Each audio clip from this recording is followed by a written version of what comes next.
On va faire un truc en premier. Voilà, vous pouvez rigoler, mais j'ai pas trop envie de me faire tirer comme une vieille perdrix malade. Donc on va mettre le look de côté pour aujourd'hui et on va assurer le coup. On finit de s'équiper. Voilà, allez c'est parti. Une des choses que j'aimerais tester, une petite séquence nature.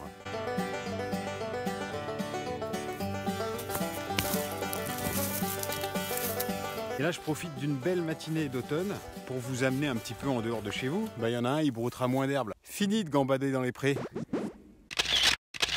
Venez, je vous amène.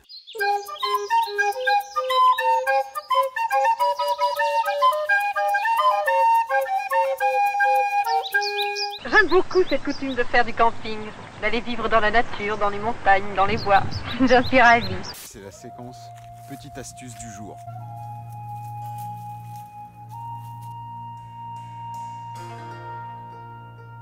Là, je vous emmène dans un petit bout de par chez moi. Oui, je sais, c'est pas génial, ok?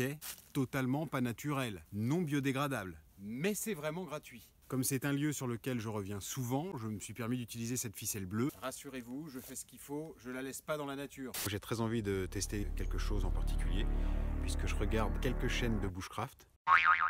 Bah ouais, c'est une de mes passions et puis je fais ce que je veux. Et j'ai vu un truc qui me paraissait un peu bizarre mais pas bête, donc on va le tester directement. A priori, ça devrait marcher. Il s'agit d'un truc de base qui peut servir même à ceux qui ne font pas du bushcraft, c'est-à-dire allumer un feu sans briquet. Bon, on va se la raconter un petit peu. J'ai eu un allume-feu, c'est assez particulier. Je vais vous montrer ce que c'est ça. C'est un objet qu'on frotte sur un autre, ça fait une étincelle, ça s'allume. J'ai déjà essayé et il faut bien admettre que c'est plutôt pas évident les premières fois. Souvent on voit des personnes qui sont là et hop, en 2 coups de pierre à feu, ils nous allument le bazar. Moi ça ne s'est encore jamais passé comme ça. Pourquoi? Parce qu'il faut apparemment de l'amadou.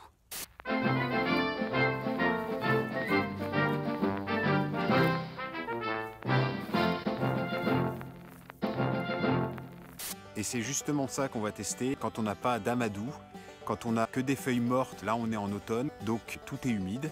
Comment on fait dans ces cas-là? Juste avec une étincelle? Je vous pose la question, bande de petits malins.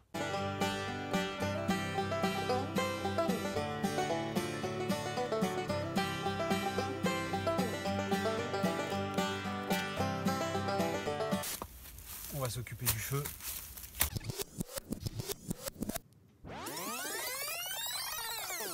Donc voilà, ceci étant fait, l'objet mystère, mesdames et messieurs, ça.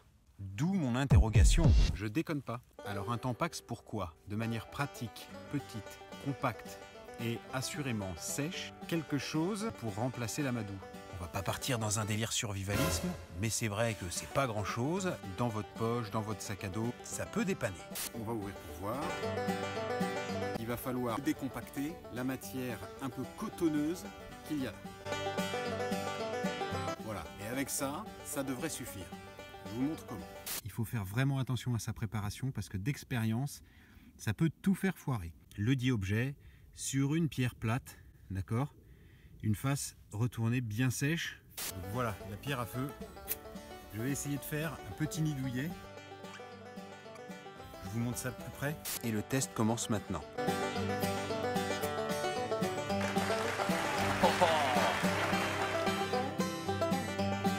Je vais pas vous mentir, on est plutôt sur une réussite, hein.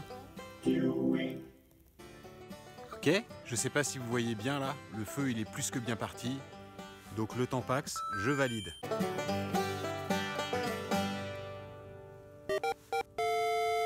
On retire tout ça. Wow, je sais, trop cool, hein. Il va falloir fermer la tente avec cette belle vue là-bas. Bonsoir, bonne nuit.